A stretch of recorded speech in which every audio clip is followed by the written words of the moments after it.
तो बच्चे ये हमारा एक्सरसाइज या अध्याय 18A का तीसरा सवाल है, जिसमें कि ये दिया हुआ है कि चतुर्भुज ABCD दिया गया है, जिसमें भुजा AB की लंबाई 8 सेंटीमीटर है और भुजा DC की कितनी दे रखी है 5 सेंटीमीटर।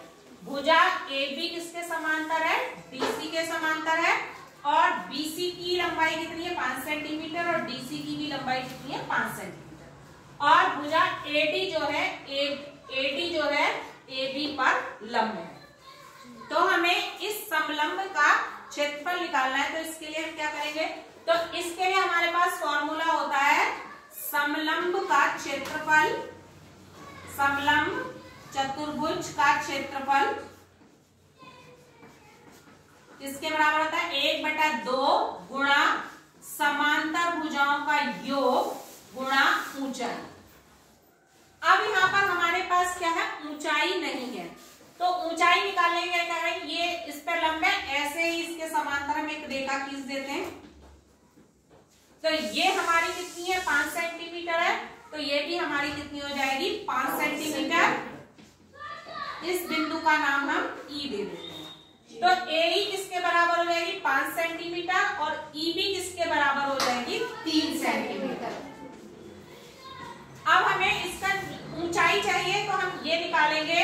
तो इसके लिए हम क्या करेंगे, त्रिभुज लेंगे, त्रिभुज CEB में, CEB में ये भी हमारा कौन सा है समकोण त्रिभुज होगा। और समकोण त्रिभुज में क्या होता है, कर्ण का वर्ग किसके बराबर होता है, इसमें से इसकी निकालेंगे लंबाई, तो कर्ण का वर्ग बराबर आधार का स्क्वायर प्लस लंब का स्क्वायर। तो कर्ण तुम्हारा 25 हो गया, 5 का वर्ग कर लो, 5 का यहाँ पे मैं दोबारा से लिख देती हूँ, 5 का वर्ग बराबर आधार 3 का वर्ग और ये हो जाएगा लंब स्क्वायर।